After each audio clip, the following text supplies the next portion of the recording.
வணக்கம் நண்பர்களே. நமக்கு இந்த சொத்து பிரச்சனை தீரவே தீராது. பஞ்சாயத்து தகராறு மாதிரி வந்துட்டே தான் இருக்கும். ஒரு நண்பர் நம்ம சப்ஸ்கிரைபர் ஒருத்தர் கேள்வி கேட்டிருந்தாரு. அதாவது நான் வந்து வெளியூர்ல இருந்து சம்பாரிச்சு பணமெல்லாம் அனுப்புனேன். அந்த பணத்தை வச்சு எங்க அம்மா, எங்க அப்பா வந்து அவங்க பேர்ல சொத்து வாங்கிட்டாங்க. இப்ப நான் வந்து ஊருக்கு வெளிநாட்டுல இருந்து வந்து நம்ம ஊருக்கு வந்ததுக்கு அப்புறம் பார்த்தா, அந்த அம்மா வந்து எனக்கு சொத்து தரமாட்டேங்கிறாங்க. அல்லது வந்து அப்படி கேட்டிருந்தாரு. அப்ப இன்னொரு நண்பருக்கு வந்து அந்த சொத்தை வந்து என்னோட இன்னொரு பையன் பேர்ல எழுதி வைக்கிற அம்மா சொல்றாங்க. இது எனக்கு நியாயமா தெரியல. நான் தான் சம்பாரிச்சு பணம் கொடுத்தேன். அந்த சொத்து வாங்குறதுக்கு முழுக்க முழுக்க நான் தான் பணம் கொடுத்தேன். ஆனா அம்மா பேர்ல வாங்கிட்டு இப்ப எனக்கு சொத்து தர மாட்டேங்கிறாங்க. என்ன பண்றது? அப்படின்னு கேட்டிருந்தாரு. நீங்க வந்து தாய் பேர்ல இருந்தாலும், தந்தை பேர்ல இருந்தாலும் சரி, ஒரு சகோதரர் பேர்ல இருந்தாலும் சரி, சொத்து இருந்தா சரி. நீங்க பணம் அனுப்புனது நீங்க மாசம் மாசம் அங்க ஊர்ல இருந்து உங்களுக்கு பணம் அனுப்புனதோ, அல்லது உங்க பணத்துல தான் அந்த சொத்து வாங்குனாங்க.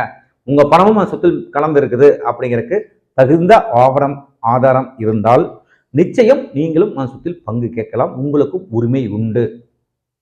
இதுக்கு நிறைய முன் ஆவண தீர்ப்புகள் நிறைய இருக்கு.